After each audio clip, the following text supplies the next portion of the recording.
Isa naman hong tulak ng droga at isang most wanted person sa kasong rape nadakip sa Bagak, Bataan. RH37 Danny Kumilang sa detalye. Danny. Magandang umaga, Pilipinas Report!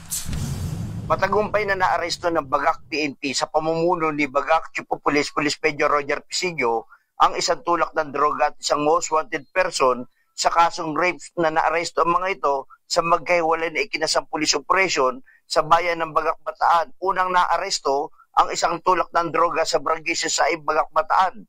Nakumpiska sa suspect, edad 27 anyos, ang 0.10 gramo ng shabu at cellphone na gamit ito sa transaksyon sa pagbebenta ng illegal na droga. Sumunod na nadakip ang isang most wanted person na may kasong statutory rape na nadakip naman ito sa Barangay Ibis, Bagak, alas 9:50 ng gabi. Ang suspect na naaresto ay isang senior citizen, edad 73 anyos. Inaresto ito sa bisa ng warrant of arrest na inisyu ng Branch 2 Balanga City dahil sa 3 kasong statutory rape na walang inirekomendang piyansa. Danny Kumilang, RH37, DCRH, una sa Pilipinas, una sa Pilipino.